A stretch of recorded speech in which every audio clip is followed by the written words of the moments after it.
Every day, the world reflects an image back to you through people's words, reactions, and judgments. Some reflections empower you, while others distort how you see yourself. Over time, feedback can shape your identity if you don't learn to question it. Not every mirror tells the truth. Many reflect other people's fears, pain, or insecurity. Emotional health begins when you stop absorbing everything and start discerning what is truly yours. This chapter is about reclaiming your reflection, protecting your identity, and choosing truth over distortion.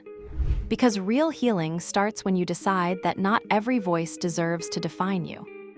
Perception as a mirror, feedback, identity, and emotional health. Every day, you walk through a hall of mirrors. Each person you interact with reflects something back to you, sometimes an honest reflection, sometimes a distorted one. Perception, at its core, is a mirror.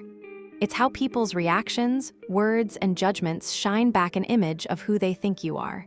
And here's the challenge: those reflections often bleed into your sense of self. Some mirrors affirm you. Someone tells you, you have a gift, and suddenly you feel stronger. Other mirrors wound you. Someone dismisses you with, you'll never make it, and the words echo in your head long after they're gone. Emotional health depends on how you interpret these reflections, whether you take them as your identity or as passing projections. You can't control how others see you, but you can decide which mirrors you believe and which ones you walk past. And that choice of which mirrors to believe is the beginning of emotional sovereignty. It's where healing begins. It's where identity becomes yours again. Feedback, the double-edged sword. Feedback is the clearest mirror you encounter. It can sharpen you, or it can cut you. Constructive feedback helps you see blind spots. Harmful feedback can distort your self-image for years. The problem is that most of us were never taught how to handle feedback. We either take it all in, carrying every comment like a scar, or we reject it all, protecting ourselves but losing the chance to grow. Neither extreme works. Healthy feedback processing means separating who you are from what you do.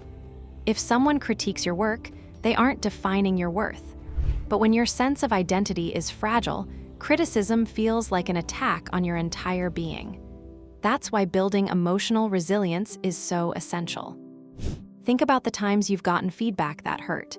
Did you take it as the truth, or did you pause and ask, is this a fair reflection, or is this their projection? That small gap between reaction and reflection is where emotional health is built. That gap is sacred. It's where you reclaim your agency.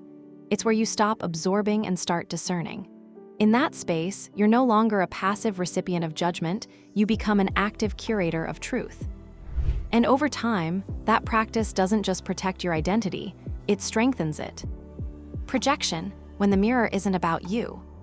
Here's the truth most people never realize.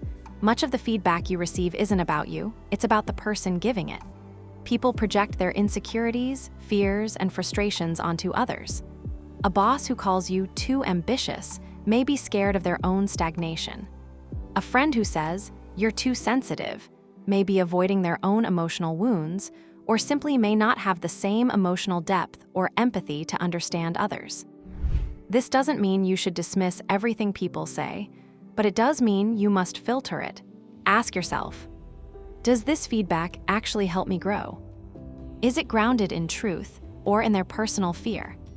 Do I feel lighter or heavier after receiving it?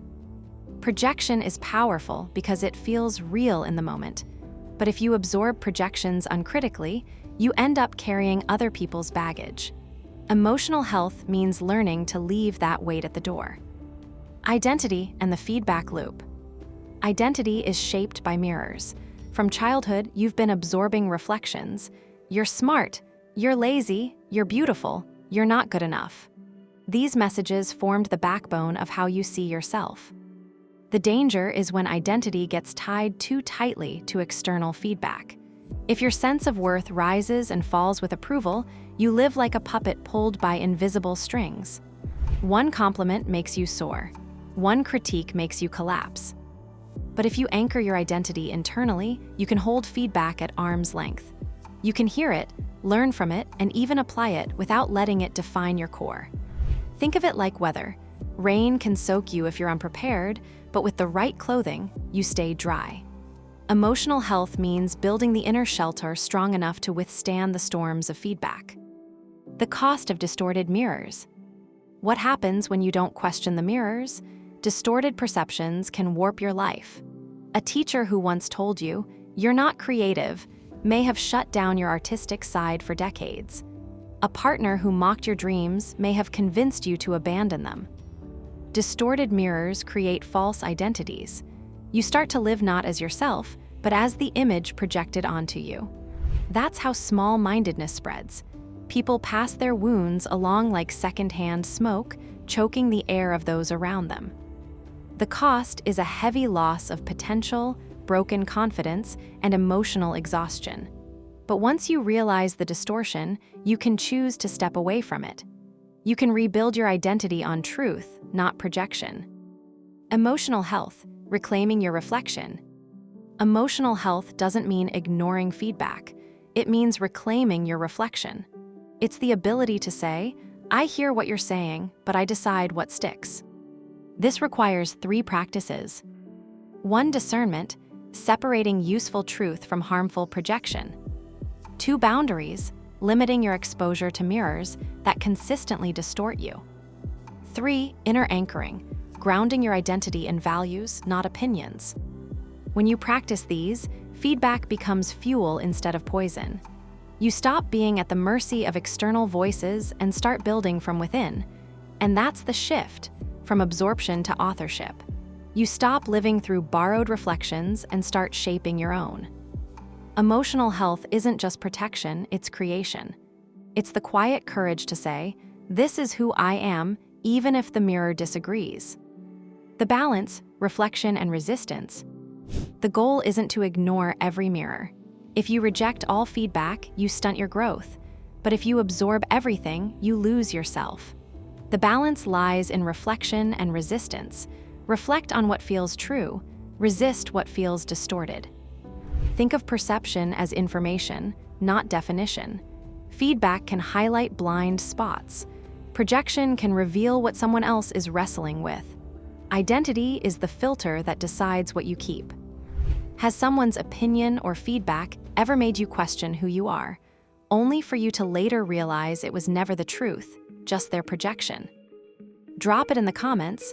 Your story might help someone else stop believing a distorted mirror, reconnect with their real identity, and protect their emotional peace. Reclaiming the mirror. At the end of the day, perception will always surround you. People will always offer feedback, judgments, and labels. Some will be kind, some will be harsh, many will be distorted. Your task is not to smash every mirror, it's to reclaim the right to define yourself. You are not the sum of other people's reflections. You are the one holding the mirror, deciding what image you carry forward. Emotional health flourishes when you stop outsourcing your identity to other people's eyes. The mirror belongs to you. Perception is a mirror, but not every mirror is worth believing. Feedback can guide you, or it can mislead you. Projection can wound you, or it can teach you what others are carrying. Your identity can be shaped by distorted reflections, or it can be anchored in truth. The difference comes down to choice. Do you let every mirror define you, or do you reclaim your reflection? Emotional health depends on answering that question with courage. The next time someone offers you feedback, pause, ask yourself, is this a reflection I want to keep, or is this a projection I can leave behind?